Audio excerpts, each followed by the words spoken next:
An encounter with Jesus is life-changing.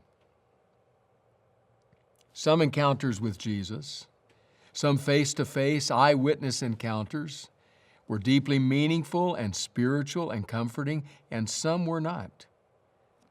And the same remains true to this very day. You may have an encounter with Jesus which you find deeply reassuring, soul comforting.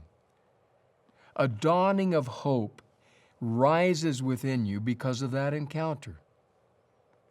It could be that you've been walking through the dark valley, the shadow of death, and then you have the sense that Jesus comes alongside and you are not alone. That's an encounter with Jesus. But there are other kinds of encounters.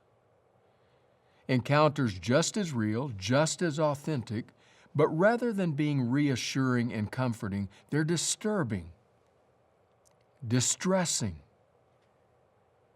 That encounter gnaws at the edges of your conscience. It's a hard knot in the pit of your stomach. It's the night when you can't sleep, the day when you can't focus your thoughts. Because of that encounter, you intuitively know there is something you have to do, something you have to change, a decision you have to make. It's an encounter with Jesus, all right, but it's not reassuring. It was the same in the world of Jesus. When people had face-to-face encounters with Him, some reassuring, some disturbing.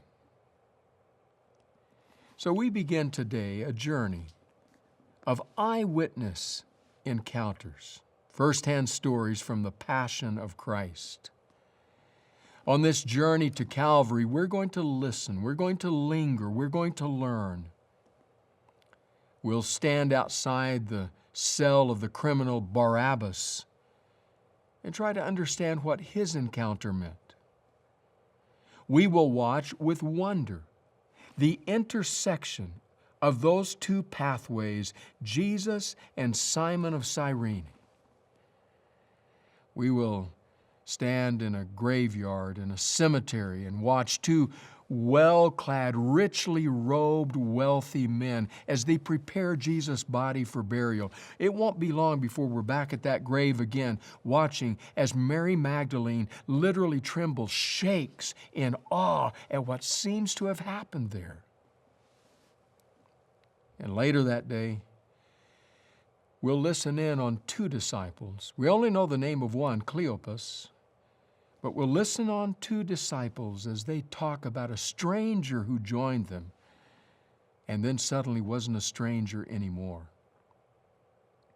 Eyewitness. We'll listen, we'll linger, we'll learn. But today we begin with Caiaphas, ruthless eyewitness. Caiaphas. All kinds of encounters with Jesus, some reassuring, some not. His most certainly was not. Caiaphas was the high priest. He was the son-in-law to Annas, who is also called the high priest. The family of Annas cast a long and a very dark shadow over the priesthood. Consider this, Annas was high priest. Every single one of his 5 sons were high priests at one point in time or another, and now his son-in-law Caiaphas was high priest. You think that was a powerful family? In fact, I want to read you some words about the family of Annas from the New Testament scholar Robert Mounce, who writes this about Annas and his family. The crafty nature of Annas and his practice of demanding exorbitant prices for sacrificial animals sold on the temple grounds are well known. The shops in the temple were called the bazaars of Annas. A passage from the Talmud reads as follows, "Woe is me because of the house of Hanim, family of Annas. Woe is me because of their whisperings, their secret conclaves to devise oppressive measures." That Jesus should first be taken to the one who was in control of the ecclesiastical power structure is not surprising. Annas would take personal delight in seeing the one who had attacked his vested interest by cleansing the temple, now bound and being brought to, quote, justice, close quote. Annas. Powerful Annas. Now, don't make the mistake of thinking that because his father-in-law Annas was powerful, that Caiaphas was not. Caiaphas, too, was very powerful. In fact, here's where a bit of history might be of help. In that period of time between the two testaments, the Old Testament and the New, there was a great deal of political maneuvering, a great deal of scheming and of working behind the scenes insofar as the priesthood was concerned. In fact, the priesthood, the high priesthood, was increasingly secularized, till by the time we reach the period and the person of Caiaphas, it bore little resemblance to what God had intended it to be, a deeply spiritual appointment, a lifetime appointment of a person who would serve God. In fact, this is where Eugene Peterson can help us understand a bit of what Caiaphas would have been like. Listen to Peterson's words. By the time Caiaphas became high priest in AD 18, there was little concern for God among the tightly knit Jerusalem Sadducean priesthood. They were wealthy and powerful, thoroughly Hellenized and cozy with the Romans. Their wealth came from the temple. They ran the temple and had a monopoly on the temple sacrifices and the temple taxes. The Romans let them do it because they depended upon them to keep the peace. Caiaphas must have been better at what he did than most. Herod was appointed king by Rome in 37 BC. He immediately brought in an undistinguished priest from Babylon, Ananel, to serve as high priest, a priest he could keep in his back pocket. Herod downgraded the office of high priest to a bureaucratic desk job to eliminate any possible rivalry to his rule. From 37 BC, the beginning of Herod's rule, to the destruction of the temple in AD 70, there were 28 high priests. The average tenure was a little over 3 years. Caiaphas held the office for 18 years.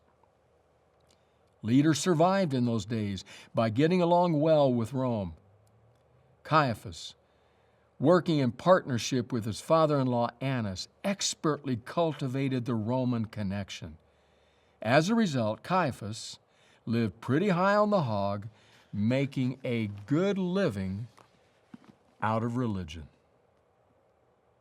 That's Caiaphas, ruthless witness, an eyewitness to Jesus. Now, the gospel accounts only record 4 scenes where Caiaphas is explicitly named. Doesn't mean that he's named just once in those scenes. There are 4 scenes in which his name appears, though. The first one comes in Luke 3, where Luke is simply naming a list of people in religious and political office. He's trying to identify the date for the beginning of the work of John the Baptist. And so he names these different people who are in office, thus giving the reader the opportunity, the ability to be able to pinpoint when John began his ministry. Caiaphas' name appears in that list. That's his first appearance. His fourth appearance, don't worry, I haven't forgotten the middle two. His fourth appearance comes later, also in the writings of Luke, in the book of Acts, chapter 4.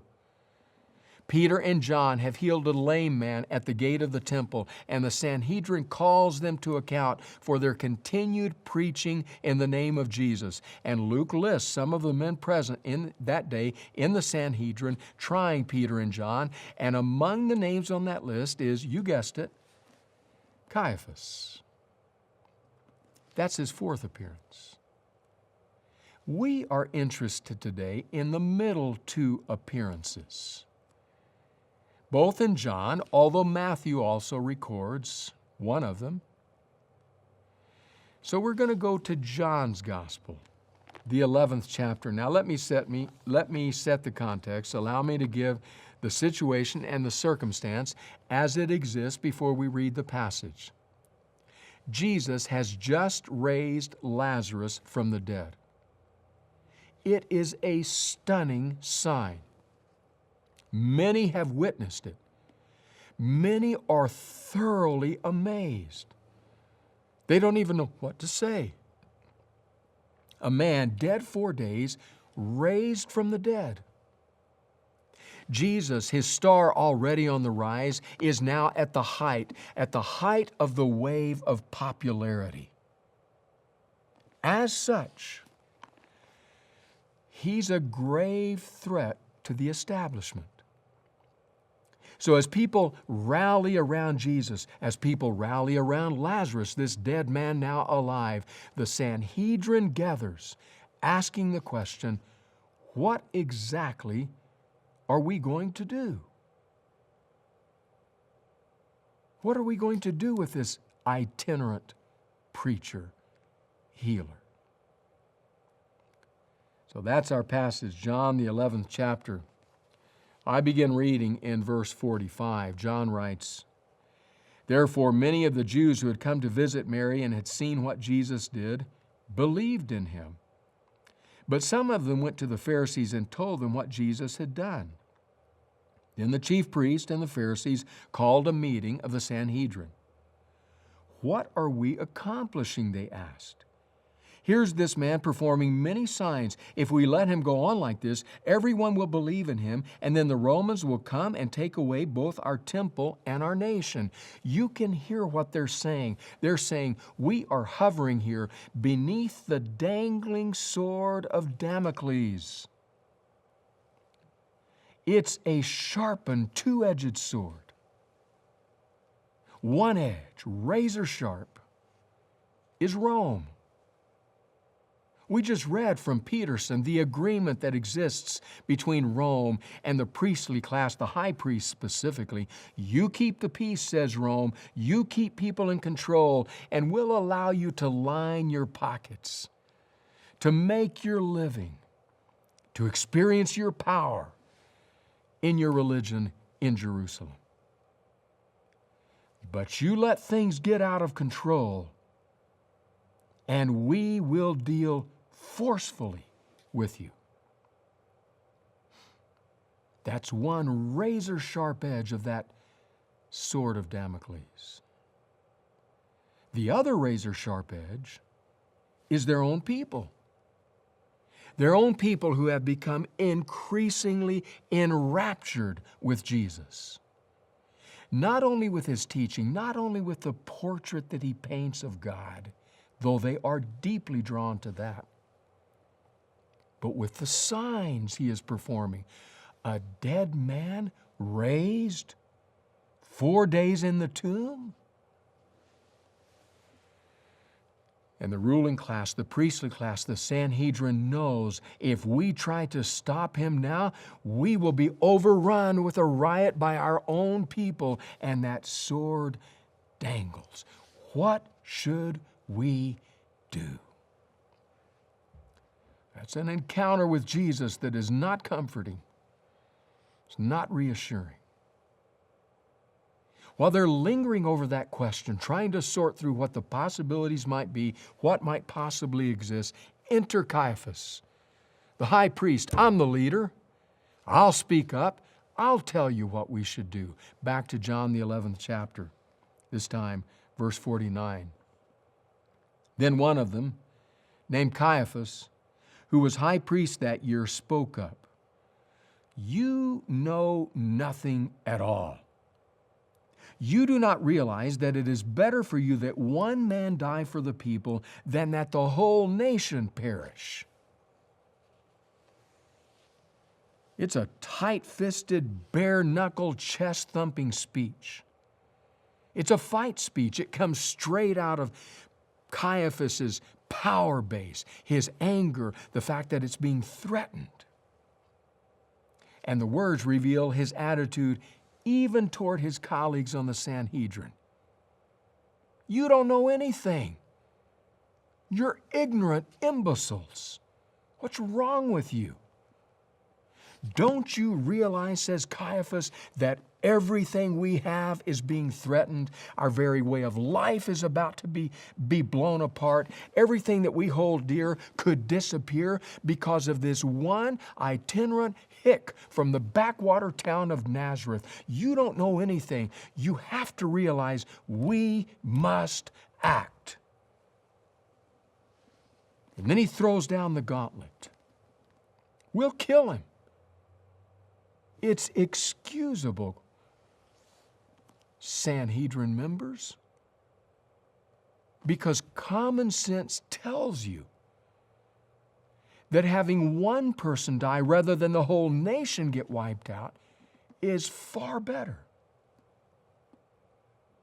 So let's deal with him. And then our way of life, all that we gain because of the temple, will be safe. That's Caiaphas. He's having to make a choice. He would never have articulated it this way, but it's clear that even Caiaphas recognizes that in the throne of the soul, on the throne of the heart, there is only room for one. His encounter, his eyewitness encounter with Jesus tells him he's going to have to choose, and Caiaphas makes clear it won't be Jesus. We'll deal with him. And his chance will come. His speech so galvanizes the Sanhedrin, the threat looms so large over Jesus that Jesus has to withdraw for a period of time and not show his face in Jerusalem. It won't be long, just a few chapters in John, but not that many days in real life before Caiaphas will actually have his chance. He will be able to carry out that plan about which he spoke with the Sanhedrin. It comes over in John 18. In John 18, Jesus is arrested. This will now be the third appearance of Caiaphas in the gospel record. So let's read the germane verses in John's gospel, the verses where Caiaphas makes an appearance. John 18, starting with verse 12. Then the detachment of soldiers with its commander and the Jewish officials arrested Jesus. They bound him and brought him first to Annas, who was the father-in-law of Caiaphas, the high priest that year. Caiaphas was the one who had advised the Jewish leader that it would be good if one man died for the people. So they arrest him, take him to Annas. Now, verse 19, same chapter.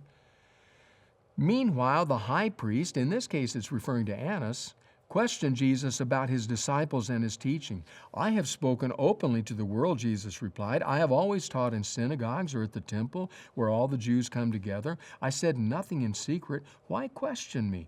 Ask those who heard me. Surely they know what I said. When Jesus said this, one of the officials nearby slapped him in the face. Is this the way you answer the high priest? He demanded. If I said something wrong, Jesus replied, testify as to what is wrong, but if I spoke the truth, why do you strike me? Then Annas sent him bound to Caiaphas, the high priest. And finally, verse 28. Then the Jewish leaders took Jesus from Caiaphas to the palace of the Roman governor. By now it was early morning, and to avoid ceremonial uncleanness, they did not enter the palace because they wanted to be able to eat the Passover. Here in John's gospel, it seems that Caiaphas' role is muted. It's not as prominent. It seems that Annas takes the front seat. But if you look at the same scenes over in Matthew's gospel, Matthew is very clear on the role Caiaphas played, and he has not been defanged or declawed. Because Matthew will tell us that Caiaphas questions Jesus with strident words. He says to him, "What about these charges? What about everything that everybody is saying?" And Jesus stands silent. This appears to enrage Caiaphas. Finally, filled with fury, he stands to his feet. He jabs his finger in the face of the itinerant preacher and he says, "I charge you, I adjure you by the living God that you tell us, are you the Messiah, the Son of God, or not?"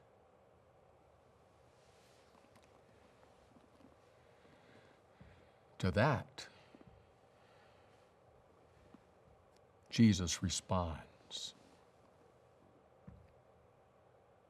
Self-possessed, he replies,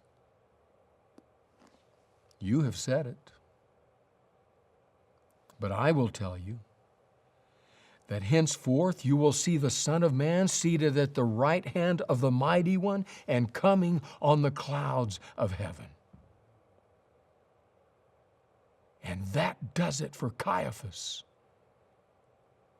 He will never allow this itinerant preacher from a backwater town speak in that way, so he does something explicitly prohibited to the high priest. He grabs his priestly robes and he rips them in two in a show of his holy horror. Underline the word show, because that's what it is. Screaming at the Sanhedrin, he says, "Why do we need any further witnesses? You've heard it from his own lips. What is your judgment?"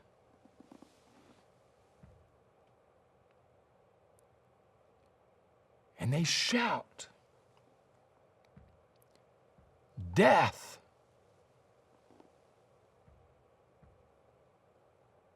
And his fate is sealed from the perspective of the religious leaders.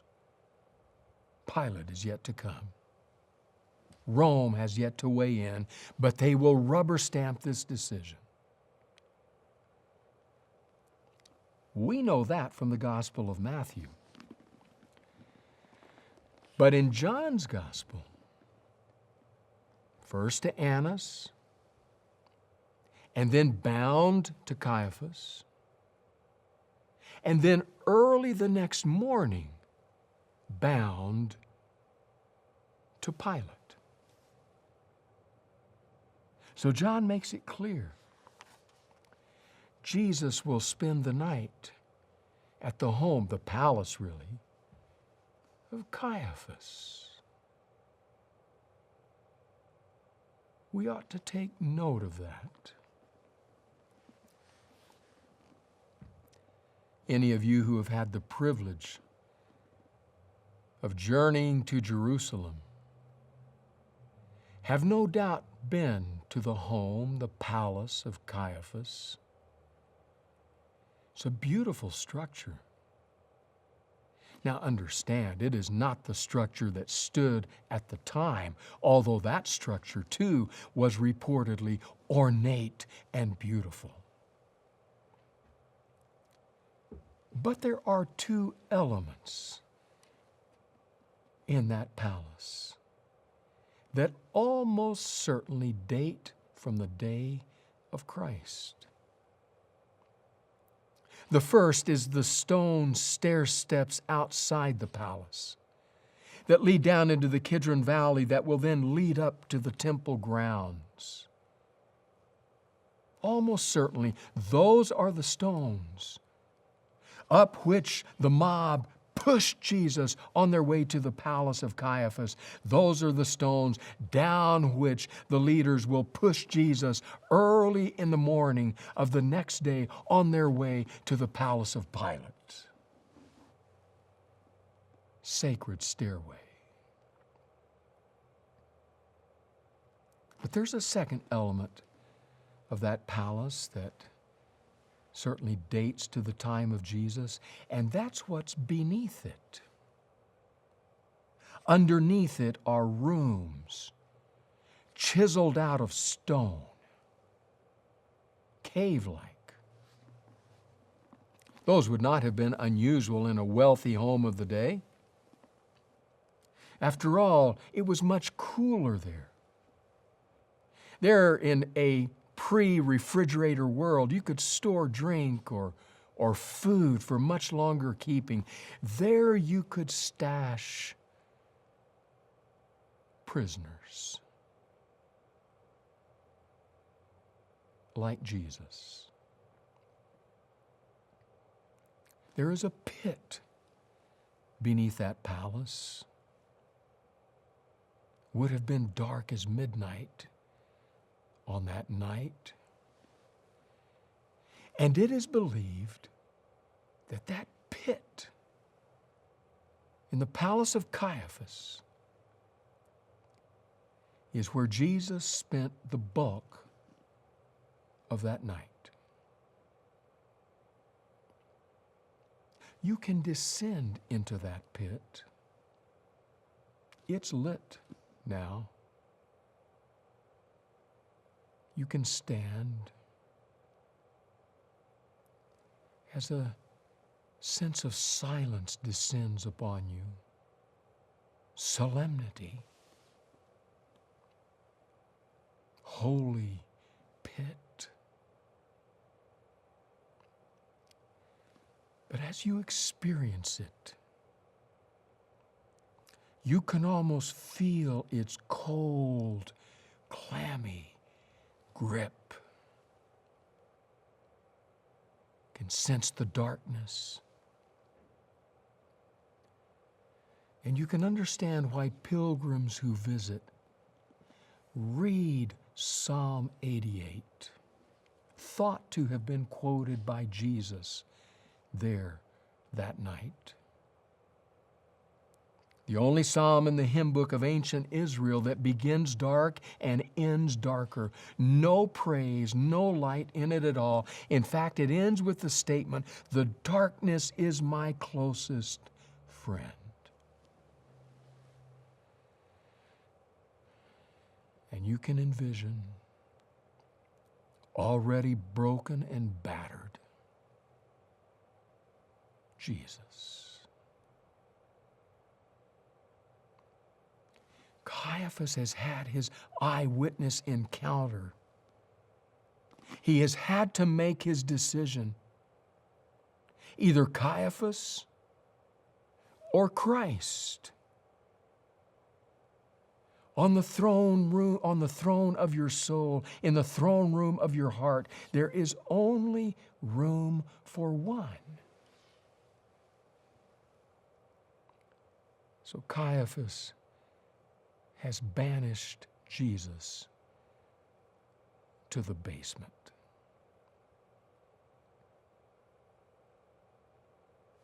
What about you? You will have an encounter with Jesus.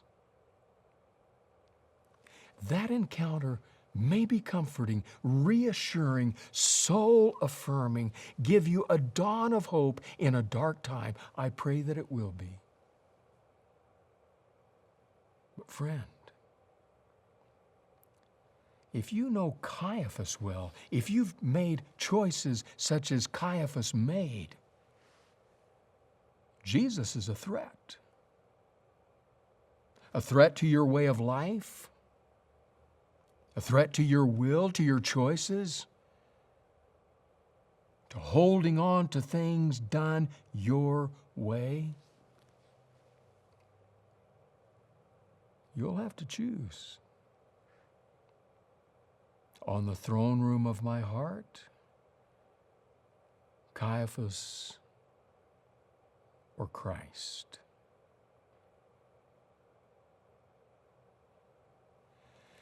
You remember the statement Caiaphas made back in that second appearance, right? With the Sanhedrin, when he said, "It's better that one man die than that the whole nation perish." Immediately on the heels of that statement, John makes an editorial comment. The words are still lingering on the lips of Caiaphas. Better for one man to die than for the whole nation to perish. And then John says this, John 11:51.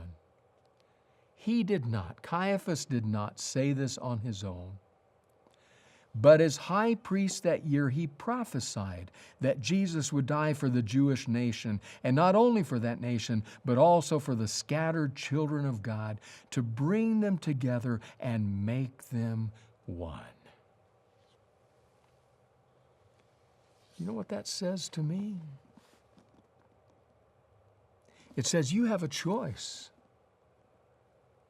Who will sit on the throne of your heart? Who will occupy the throne room of your life?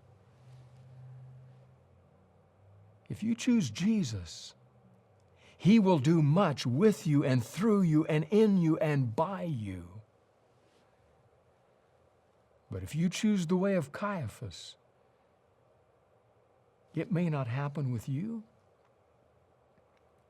but it will never stop the work of God in the world. He is still about the process of bringing us together as one in Jesus. I think Eugene Peterson outlines the two ways as best as it could possibly be outlined. Listen to Peterson's words. Given the prominence of the way of Caiaphas, Jesus needed to make sure that His own followers did not misunderstand what was involved in following Him.